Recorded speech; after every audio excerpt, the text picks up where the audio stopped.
الحمد لله حمدا كثيرا كما أمر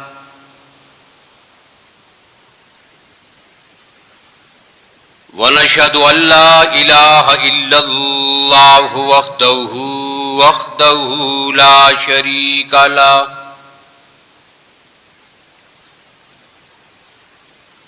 لا شريك له في الخلق والأمر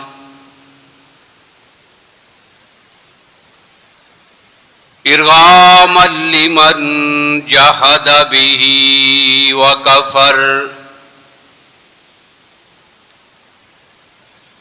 ونشهد أن سيدنا وسندنا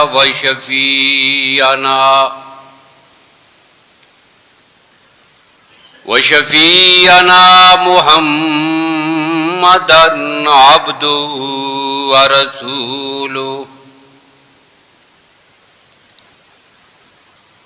أما بعد فأعوذ بالله من الشيطان الرجيم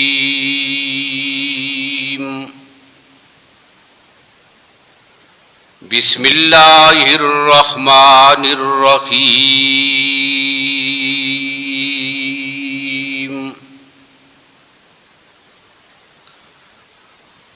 قل يا عبادي الذين أسرفوا على أنفسهم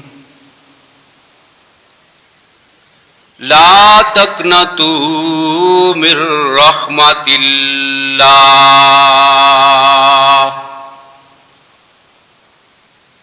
إن الله يغفر الذنوب جميعا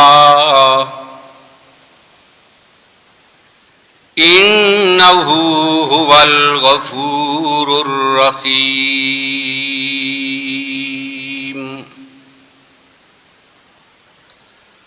وقال الله تبارك وتعالى في مقام آخر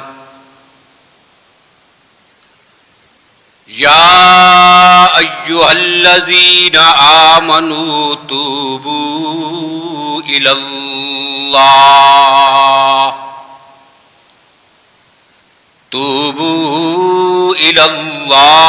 توبة نصوحا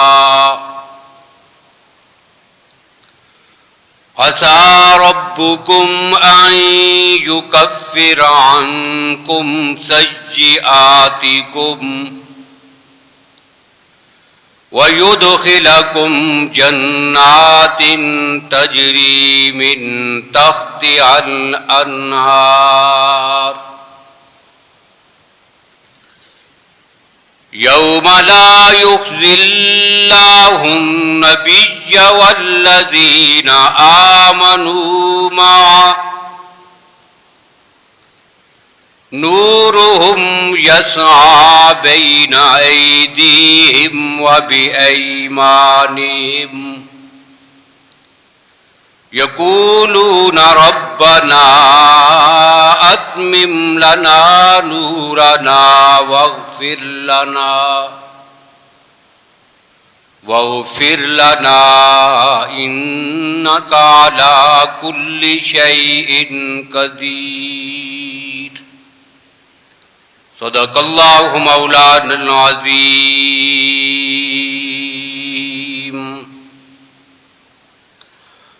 اللهم صل على محمد وعلى آل محمد بعدد من قعد وقام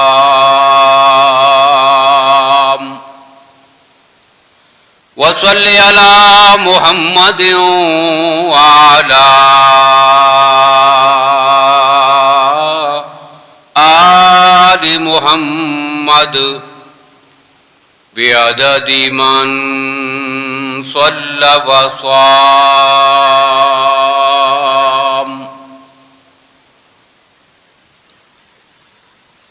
قابل صد احترام بزرگوں، بھائیوں، عزیز دوستوں،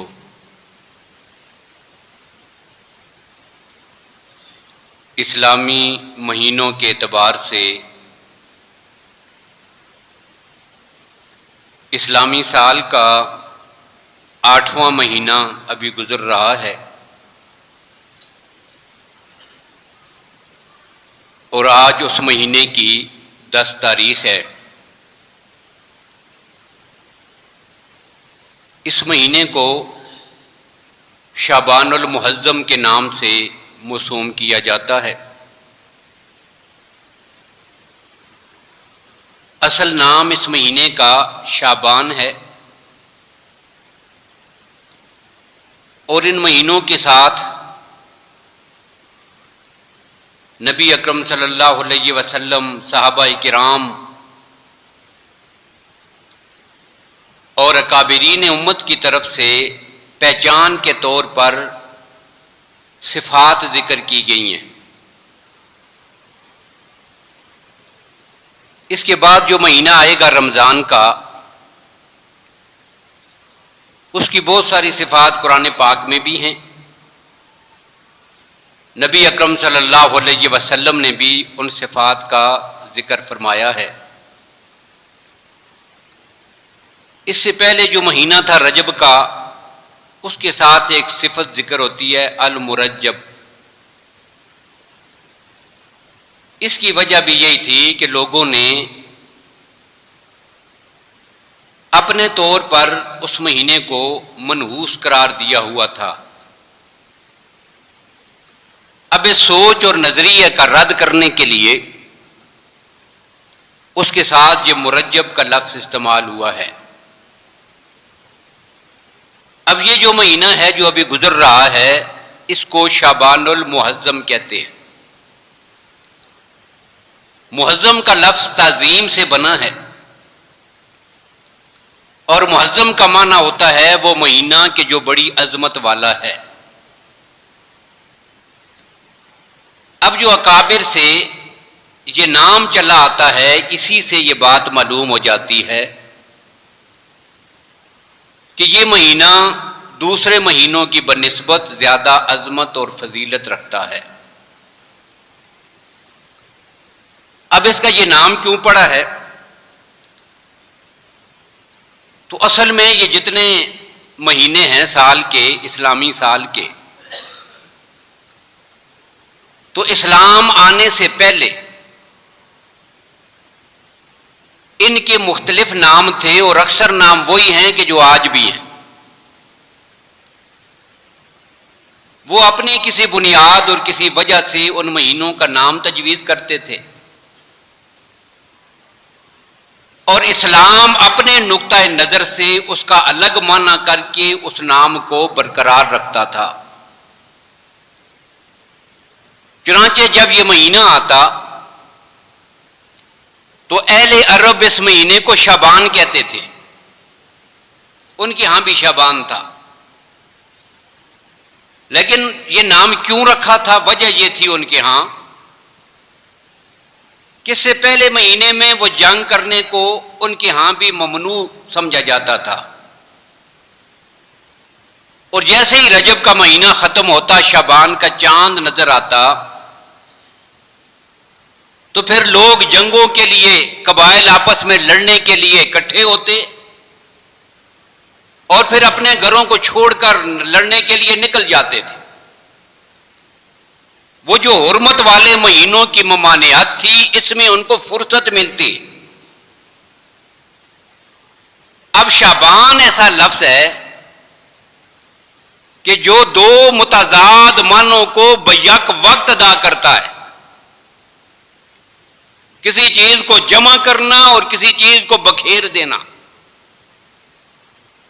اب ان کے ہاں یہ جو نام پڑا تھا کہ لوگ سارے اکٹھے ہوتے ہیں، سارے اپنے گھروں کو چھوڑ کر نکل جاتے ہیں، متفرق منتشر ہو جاتے ہیں، تو اس مہینے کا نام انہوں نے رکھا شعبان۔ لیکن اسلام نے جو برقرار رکھا ہے اس کو، تو اس کی ایک مرکزی جو وجہ ہے وہ یہ ہے کہ جو شیخ عبدالحق محدث دہلوی رحمہ اللہ نے اپنی کتاب ما ثبت بالسنہ اس میں نقل فرمائی ہے انہوں نے وجہ یہ نقل فرمائی کہ اس مہینے میں اللہ ایمان والوں کی نیکیوں کو اس طرح بڑھا دیتے ہیں کہ جس طرح ساون کے موسم میں سبزہ اگاتا ہے، درخت بڑھتے ہیں، ان کے ساتھ بہار کے موسم میں پتے لگتے ہیں، پھل لگتا ہے۔ تو انہوں نے کہا کہ یہ لفظ جو ہے یہ شہوب سے ہے، اور شہوب جو ہے یہ مختلف ٹہنیوں کو کہتے ہیں۔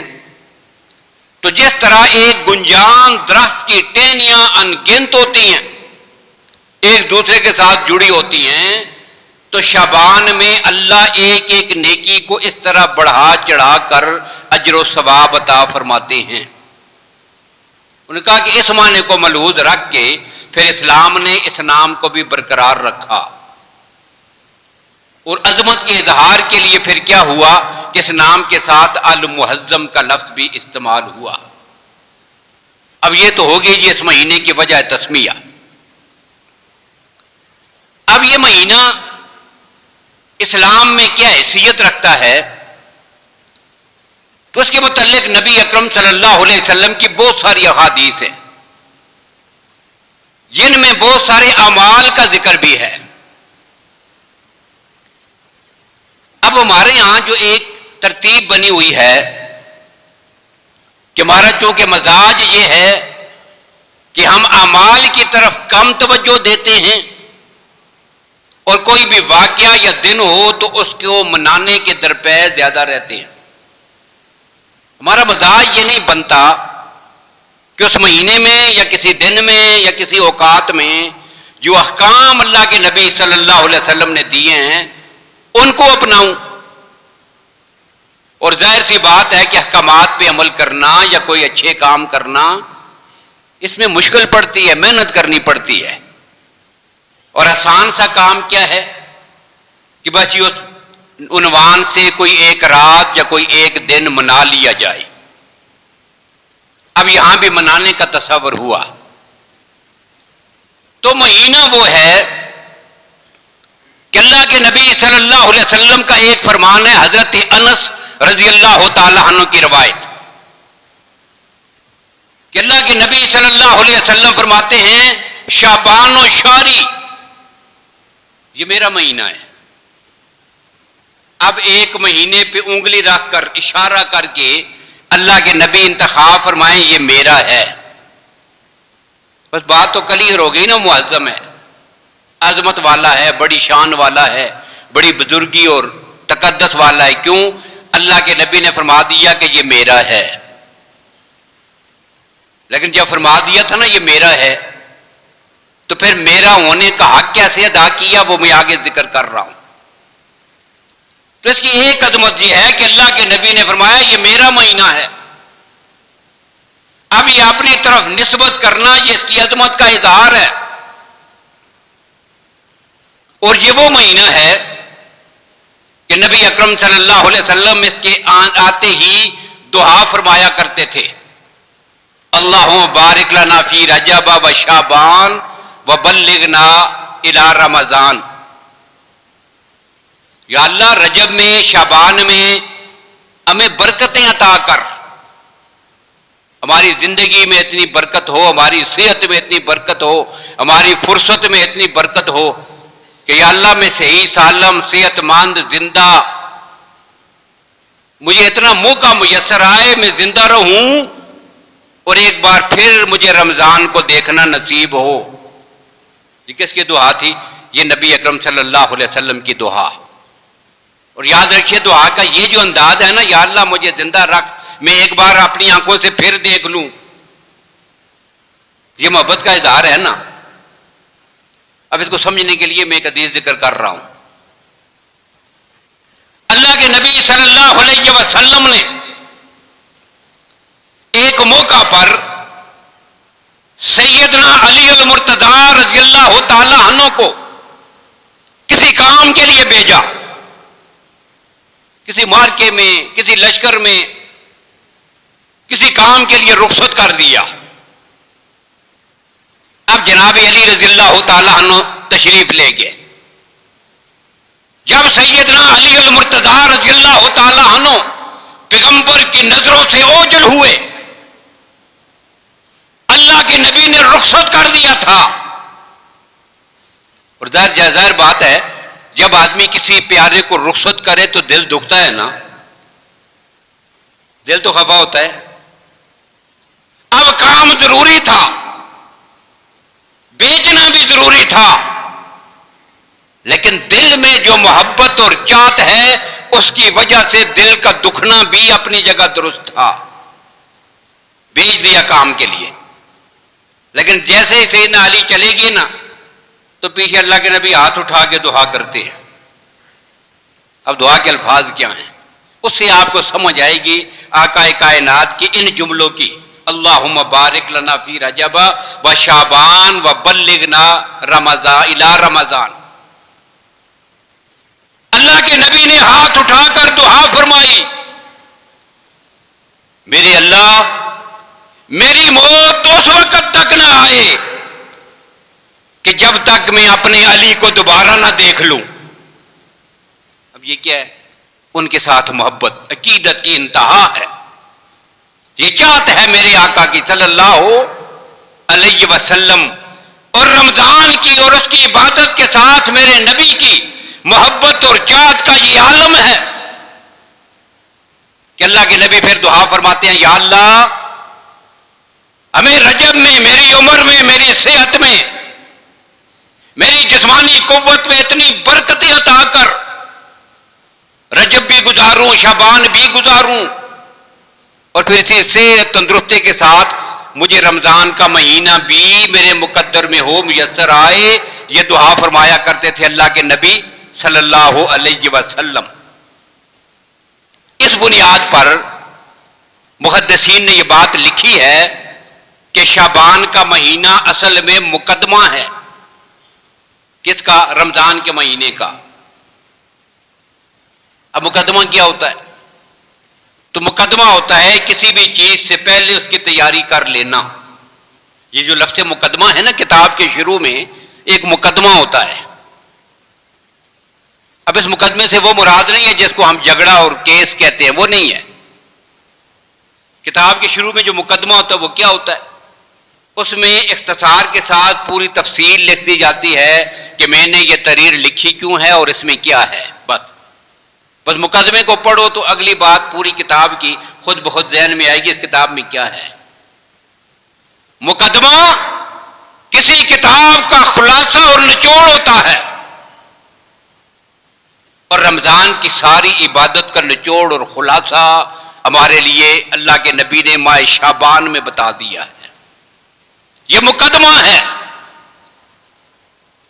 اب یہ مقدمہ کا جو لفظ ہے نا کتابوں کے شروع میں بھی جو ہوتا ہے، یہ اصل میں مقدمۃ الجیش سے ماخوذ سے لیا گیا ہے۔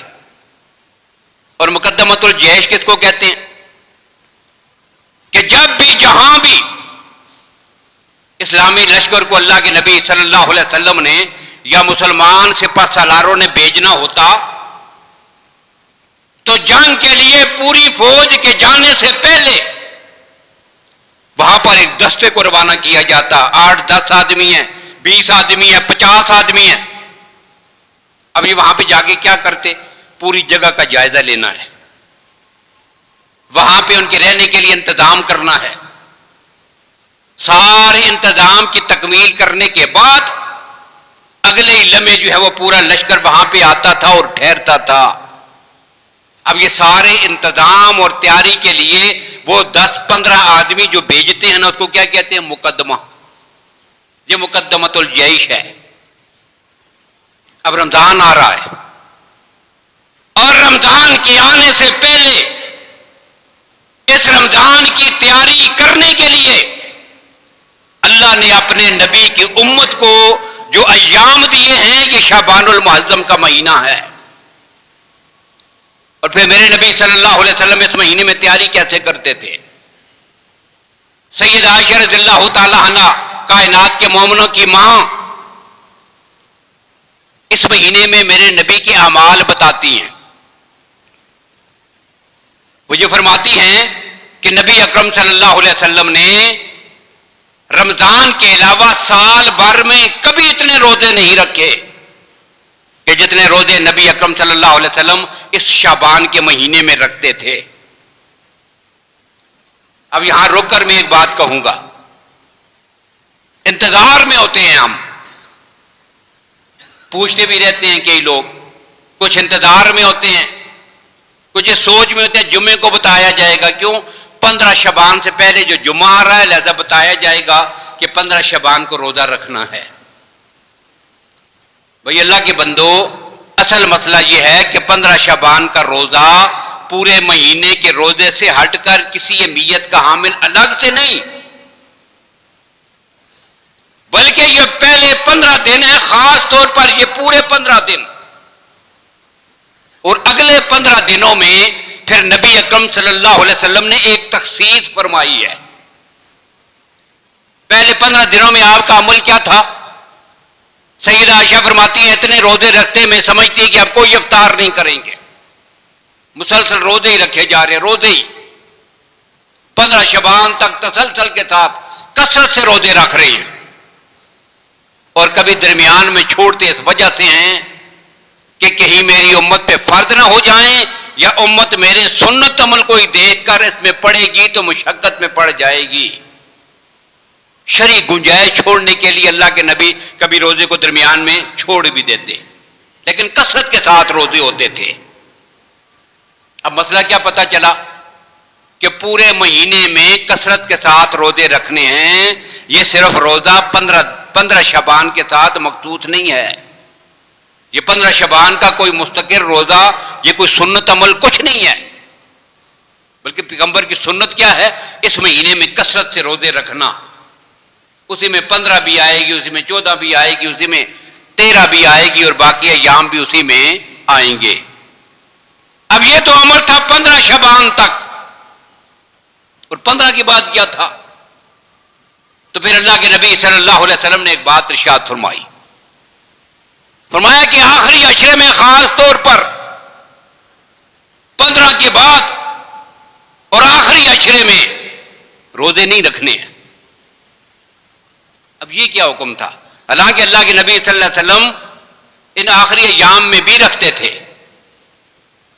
زبان سے یہ بات ارشاد فرمائی، عملاً اللہ کے نبی خود روزہ رکھ رہے ہیں، 15 کے بعد بھی، آخری عشرے میں بھی۔ اب یہ کیا ہے کہ اللہ کے نبی نے جو بات ارشاد فرمائی وہ الگ ہے، اور جو عمل کر کے دکھایا وہ الگ ہے۔ اب یہاں پر مفسرین نے پھر 2 باتیں نقل کی ہیں جس سے یہ مسئلہ خود بخود حل ہو جاتا ہے۔ اب کون سی 2 باتیں؟ پہلی بات یہ لکھی کہ یہ روکنا امت کے لیے تھا، اور خود اللہ کے نبی اس سے مستثنا ہیں، اللہ کے نبی خود روزے رکھتے تھے، روکا اپنی امت کو ہے۔ ایک بات یہ لکھی، لیکن اس سے بھی زیادہ اچھا جواب جو محدثین نے لکھا وہ یہ ہے کہ اصل میں اللہ کے نبی صلی اللہ علیہ وسلم نے جو روکا ہے یہ اس لیے ہے کہ امت کے لوگ کمزور ہو جائیں گے۔ مسلسل زیادہ روزے اگر رکھیں گے نا شعبان میں، پورا مہینے کو شروع کر دے، آخری عشرے میں بھی، پھر کمزوری ہو جائے گی، پھر رمضان کے مہینے اتنی قوت اور طاقت اور دلچسپی سے نہیں رکھ سکے گا۔ لہذا جو کمزوری محسوس کرے اس کے لیے تو ممانعت ہے، اور جس کی صحت اجازت دیتی ہو کمزوری محسوس نہ کرے تو وہ روزے بے شک اگلے آخری عشرے میں بھی رکھتا رہے، اس کے لیے ممانعت کوئی نہیں ہے۔ اور چونکہ اللہ کے نبی خود محسوس کرتے تھے کہ روزہ رکھنے کی وجہ سے مجھے کوئی کمزوری لاحق نہیں ہو رہی، تو اللہ کے نبی رکھتے جا رہے تھے۔ اب یہ دوسرا جواب نقل کیا گیا ہے۔ تو اس مہینے میں اللہ کے نبی کا معمول مبارک کیا تھا؟ زیادہ روزے رکھنا، کسی ایک دن کا روزہ مخصوص نہیں کہ جی 15 کا ہی رکھنا ہے اور بس چھٹی کر لینی ہے، نہیں، مسلسل روزے رکھنے اور کثرت سے روزے رکھنے جتنا رب توفیق عطا فرمائے۔ اب 10 تاریخ ہو گئی، آج کیا ہے؟ 10 شعبان المعظم۔ اب دیکھیں جی 10 تک ہم نے کتنے رکھے ہیں، انتظار میں بیٹھے ہیں کب 15 تاریخ کو ایک روزہ رکھیں گے؟ نہیں، اللہ کے نبی صلی اللہ علیہ وسلم کا معمول یہ تھا کہ کثرت کے ساتھ جتنا بھی میسر ہوں جتنی توفیق ہو زیادہ سے زیادہ روزے رکھیں، یہ مسنون عمل ہے۔ اب یہ ایک بات ہوئی ہے۔ اب جو 15 شعبان المحظم ہے، اب ایک بات اس کے والے سے کہوں، کسی حدیث میں، قرآن پاک میں کہیں پر اس حدیث کا الگ سے نام نہیں ہے۔ اب جتنے نام ہیں نا یہ اپنے طور پر خود ساختہ ہیں، جتنے نام رکھے گئے ہیں، اور خاص طور پہ جو ہمارے یہاں مشہور نام ہے نا شب برات، یہ تو عربی کا ہے ہی نہیں، یہ دو زبانوں کو جوڑ کے بنایا گیا ہے۔ شب فارسی کا ہے، برات عربی کا ہے۔ اب یہ لفظ کی ترکیب ہی بتاتی ہے کہ یہ لفظ جو ہے یہ مدینہ طیبہ سے نہیں آیا، یہ کسی ایرانی ملک سے آیا ہے۔ تو یہ شب برات اس رات کا نام نہیں ہے، اور نام نہ ہونے کی ایک بڑی وجہ اور دلیل ایک اور بھی ذکر کر دوں۔ اس رات کی فضیلت میں جتنی احادیث ہیں، چاہے ان کی اسنادی حیثیت کچھ بھی ہو، کوئی موضوع حدیث ہے، کوئی کمزور ضعیف حدیث ہے، کوئی صحیح اور حسن حدیث ہے، کوئی بھی حدیث آپ اٹھا کے دیکھ لیں، جب اس رات کی فضیلت آتی ہے تو وہاں پر لیلۃ النصف من شعبان، اب یہ اتنی لمبی تشریح کی گئی ہے۔ اللہ کے نبی سید عائشہ سے بھی فرماتے ہیں اتدرینا ای لیلۃ ھذا، عائشہ پتہ ہے یہ کون سی رات ہے؟ پھر آگے جواب خود ہی دیتے ہیں ھذہ لیلۃ النصف من شعبان، یہ شعبان المحظم کی 15ویں رات ہے۔ اب نام ہوتا تو اللہ کے نبی کہتے ہیں نا شب برات ہے، لیلۃ البراء ہے، کوئی نام ہے، چھوٹا سا نام لینے کی بجائے جب پورا جملہ کہہ دیا کہ شعبان المحظم کے مہینے کی 15ویں رات ہے، تو پتہ چلا کہ نام کوئی ہوتا تو نام لیتے، نام کوئی نہیں ہے۔ اللہ کے نبی نے نام بتایا نہیں۔ ہاں یہ الگ بات ہے کہ ہر ایک رات فضیلت والی، شعبان عظمت والا تو ہر رات فضیلت والی، اور ان راتوں میں سب سے فضیلت والی رات 15 شعبان کی رات، اس کی عظمت، اس کا تقدس وہ اپنی جگہ مسلم ہے۔ لیکن پھر اگلی بات کو اس رات ہم نے کرنا کیا ہے؟ بھائی شعبان المحظم کی 15ویں شب ہے، جسے شب برات کے طور پہ ہم مناتے ہیں، اس رات ہم نے کرنا کیا ہے؟ چراغاں کرنا ہے، مسجدوں میں اضافی روشنیاں لگانی ہیں، مسجدوں کو سجانا ہے، اور گلی محلوں میں رات کو ایک جشن کا سما ہو، یہ کام کرنے ہیں۔ یا کم از کم سادگی کے ساتھ ہی کوئی اس رات کی عبادت کرنا چاہتا ہے تو مسجد میں سارے جمع ہو جائیں۔ اب مسجد میں آ کے عبادت کرنی ہے تو اللہ کے نبی اس رات میں عبادت فرمایا کرتے تھے، یہ پہلی بات ہے۔ اللہ کے نبی اس رات میں عبادت کیا کرتے تھے، اور میرے نبی کی تو ہر رات جو ہے وہ لیلۃ القدر تھی۔ آقا کائنات کی عبادت کا کیا کہنا، میرے نبی کی تو ہر رات کیسے گزرتی تھی۔ سید عائشہ کہتی ہیں نا یا رسول اللہ، آپ کے پاؤں مبارک سوج گئے کھڑے ہو کر، اتنا طویل قیام، اتنی لمبی عبادت ساری ساری رات، آپ کے پاؤں مبارک پہ ورم آگے سوج گئے ہیں پاؤں مبارک، ذرا کم کیجئے۔ تو اللہ کے نبی فرماتے ہیں عائشہ، جس ذات نے اس یتیم کے سر پہ ختم نبوت کا تاج سجایا ہے، میں اس رب کا شکر ادا نہ کروں؟ افلا اکون عبدا شکورا، اور میرا پیغمبر تو ایسی عبادت کرتا ہے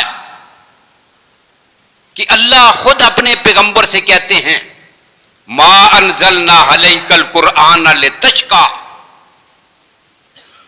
میرے محبوب پیغمبر، میں نے قرآن اس وجہ سے نازل تو نہیں کیا کہ آپ مشقت میں پڑ جائیں، ذرا کام کیجئے، قم اللیل الا قلیلا، تھوڑا آرام بھی کر لیا کریں۔ تو یہ تھی میرے پیغمبر کی عبادت ہر رات میں۔ لیکن لیلۃ القدر میں، شعبان کی 15ویں شب میں، جہاں پہ اضافے کا ذکر ہے، پھر وہاں کیسی عبادت ہوگی؟ اس کی ایک جھلک آپ کو نظر آئے گی سید عائشہ رضی اللہ تعالی عنہ کی احادیث طیبہ میں۔ اور قربان جاؤں میں اپنی ماں عائشہ پر کہ اس ماں نے جہاں دین کے دیگر شعبوں کو محفوظ کر کے امت تک پہنچایا ہے، وہاں پر رات کی تنہائی میں میرے پیغمبر کے سجدوں کو محفوظ بھی کیا، اور اس حد تک محفوظ کیا ہے کہ جب میرے نبی سجدے میں تسبیح پڑھتے ہیں، اب مجھے بتاؤ آپ میں سے کتنے ہیں کہ جب وہ سجدے میں تسبیح پڑھتے ہوں تو کسی کو پتا چلے اس نے کیا پڑھا ہے؟ کوئی سنتا ہے؟ کسی کو پتا ہے کہ ساتھ والا کیا پڑھ رہا ہے؟ آپ کو پتا ہے کہ امام تسبیح میں کیا پڑھتا ہے؟ امام کو پتا ہے کہ میرے مقتدی کیا پڑھتے ہیں؟ کوئی پتا نہیں۔ اب کس نے کیا پڑھا یہ جاننے والی ذات صرف رب العالمین کی ہے، لیکن یہاں دین کو جب محفوظ کرنے کی باری آئی تو میری ماں نے میرے پیغمبر کے سجدوں کی تسبیح کے الفاظ بھی ذکر کر کے امت تک پہنچا دیے ہیں۔ اب سنیے وہ حدیث، یہاں پہ متعدد احادیث ہیں، اب ایک حدیث ہے، اللہ کے نبی صلی اللہ علیہ وسلم، سیدہ عائشہ فرماتی ہیں رات کا وقت تھا، فقط تو رسول اللہ صلی اللہ علیہ وسلم، رات کو اللہ کے نبی میرے بستر پہ تشریف فرما ہوئے آ کے آرام کر رہے تھے، لیکن جب آدھی رات ہوئی تو میں نے دیکھا اللہ کے نبی نہیں ہے، بستر پر نہیں ہے۔ اب میں اٹھی اور میں نے دیکھوں کہاں تشریف لے گئے۔ اب سیدہ عائشہ رضی اللہ عنہ کا حجرہ ہے، اور یہ نقشہ ذہن میں رکھیے گا کہ ازواج مطہرات رضی اللہ تعالی عنہ کے جو حجرے اور گھر مبارک تھے وہ مسجد نبی کے بالکل جو ہے وہ چفیر چاروں طرف بنے ہوئے تھے، اور ہر حجرے کا ایک دروازہ مسجد کے اندر کھلتا تھا، یعنی وہ دروازہ اگر کھولے تو آدمی خود بخود مسجد میں ہے۔ یوں حجرے آقا کائنات، اور یہ وجہ ہے کہ آج یہاں آقا کائنات کا روضہ ہے نا، جہاں پہ میرے نبی کا مدفن ہے، جو میرے پیغمبر کا روضہ ہے، یہ کیا ہے؟ یہ میری ماں عائشہ کا حجرہ ہے۔ بس اسی حجرے میں جہاں میرے پیغمبر آج آرام فرما ہیں، اسی جگہ پر سیدہ عائشہ کے بستر پر میرے پیغمبر لیٹے ہوئے تھے، اور شعبان کی 15ویں رات تھی، بس اس رات کا ذکر کر رہا ہوں۔ فرماتی ہے میں نے دیکھا کہ میرے نبی موجود نہیں ہے، میں اٹھی، میں نے کہا دیکھوں کہاں تشریف لے گئے، تو میں نے دیکھا کہ اللہ کے نبی نے مصلی بچھایا ہوا ہے، حجرے میں مصلی بچھایا ہوا، اور سجدے میں اللہ کے نبی۔ اب میں قریب جا کے کھڑی ہو گئی کہ چلو سجدے سے سار اٹھائیں گے، تحیات پڑھیں گے، سلام پھیریں گے، لیکن کہتی ہے میں کھڑی تھک گئی، پھر بیٹھ گئی، بیٹھ کے بھی انتظار کرتے کرتے تھک گئی۔ فاطال السجود، میرے پیغمبر کا سجدہ اتنا طویل ہوا کہ میں انتظار کرتے کرتے تھک گئی، اور ساتھ ہی میرے دل میں ایک کھٹکا بھی پیدا ہوا، ڈر بھی گئی۔ کیوں ڈری ہیں؟ تو کہتی ہیں میں ڈری اس وجہ سے ہوں، خطا ظننت انہ قد قبض، میرے ذہن میں یہ کھٹکا دل میں آ گیا کہ کہیں اللہ کے نبی مصلی پہ سجدے کی حالت میں ہی اپنے رب کے ظہور تو پیش نہیں ہو گئے، بھائی میرے نبی کی وفات تو نہیں ہو گئی، سجدے سے سارے نہیں اٹھا رہے، اتنا لمبا سجدہ۔ کہتے ہیں کہ جب مجھے یہ ڈر محسوس ہوا تو میں فوراً پیغمبر کے قدم مبارک ان کے قریب گئی، میں نے آپ کے انگوٹھے کو پکڑا، جیسے میں نے اپنا ہاتھ آپ کے انگوٹھے کے ساتھ لگایا نا تو اللہ کے نبی نے اس کو تھوڑی سی حرکت ہوئی، تو مجھے پتا چلا کہ میرا خیال ٹھیک نہیں ہے، اللہ کے نبی سجدے کی حالت میں اور سجدہ فرما رہی ہیں۔ اب کہتے ہیں کہ میں نے اپنے کان پیغمبر کے منہ کے قریب کر لیے، اب وہاں اللہ کے نبی جو جملے پڑھ رہے تھے نا، وہ جملے بھی سیدہ عائشہ نے محفوظ کر کے امت تک پہنچائے ہیں۔ اور پھر جب اللہ کے نبی نے نماز ختم کی تو پھر اللہ کے نبی نے فرمایا عائشہ پتہ ہے یہ کون سی رات ہے؟ اس رات میں اللہ میری امت کے اتنے گناہگاروں کو معاف کرتے ہیں جتنا عرب میں قبیلہ بنی کلب کی بکریوں کے بال ہیں۔ یہ قبیلہ بنی کلب کی بکریاں کتنی تھیں اور ان کے بال کتنے ہیں، ذرا اس کو بھی آپ دیکھ لیجئے گا۔ تو محدثین نے یہ بات لکھی ہے کہ عرب میں بکریاں رکھنے کے لحاظ سے جو سب سے مشہور اور بڑا قبیلہ تھا نا جن کی بکریاں زیادہ تھیں، وہ قبیلہ بنی کلب ہے۔ اور اس وقت بھی جب یہ بات ذکر کی گئی ہے، کبھی ایسا موقع نہیں آیا کہ ان کی بکریوں کی تعداد 10,000 بکریوں سے کم ہوئی ہو۔ اب صرف 10,000 بکری ہوں نا، تو پھر ان کے جسم پہ جتنے بال ہیں کتنی تعداد۔ اور یہ وہ لوگ ہیں، حدیث میں وضاحت ہے، دوسری حدیث میں یہ وضاحت بھی ہے، یہ وہ لوگ ہیں کہ جنہوں نے اپنے گناہوں کی بدولت اپنے اوپر جہنم کو واجب کر لیا تھا۔ جب اس رات میں رب کے سامنے آ کے کھڑے ہوتے ہیں تو رب اس رات کی عبادت کی وجہ سے ان سب کو گناہوں کو معاف فرما دیتے ہیں۔ تو یہ ہے جی شعبان المحظم کی 15ویں رات، پورا مہینہ۔ تو لہذا ہاں یہاں جو مسئلہ میں ذکر کرنا چاہتا تھا وہ یہ ہے، آخری بات ذکر کر رہا ہوں، کیا اللہ کے نبی کہاں نماز پڑھ رہے تھے؟ اپنے گھر میں۔ کدھر؟ اپنے گھر میں، اور مسجد سے دور بھی نہیں تھے، بس دروازہ کھولتے تو مسجد ہے، دروازہ بند کیا تو گھر ہے۔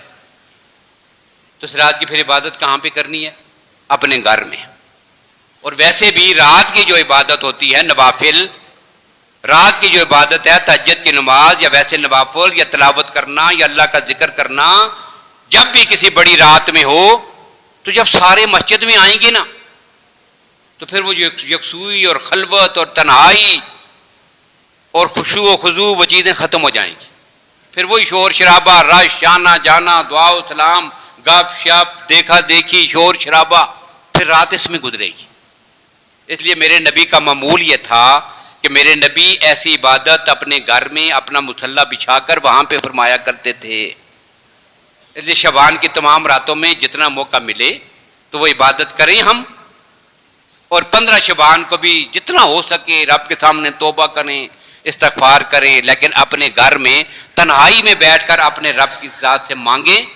اور اس رات کے متعلق اللہ کے نبی نے فرمایا کہ اللہ کی ذات آسمان اول پہ نازل ہو کر وہاں سے اپنے بندوں کے لیے اعلان فرماتے ہیں، هل من مستغفر، کیا کوئی مجھ سے بخشش مانگنے والا ہے کہ میں اسے معاف کروں؟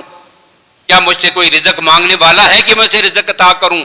کیا اپنی مصیبت میں کوئی مجھے پکارنے والا ہے کہ میں اس کی مشکل کو دور کروں؟ تو اپنے مسائل کے لیے اپنے رب کو پکاریں، لیکن ساتھ ضرور یاد رکھیے گا کہ ہم اپنے تمام اعمال میں نبی اکرم صلی اللہ علیہ وسلم کے طریقوں اور آپ کی سنتوں کو ملحوظ رکھیں۔ اللہ تعالیٰ ہم سب کو عمل کرنے کی توفیق نصیب فرمائے۔ وآخر دعوانا الحمدللہ رب العالمین۔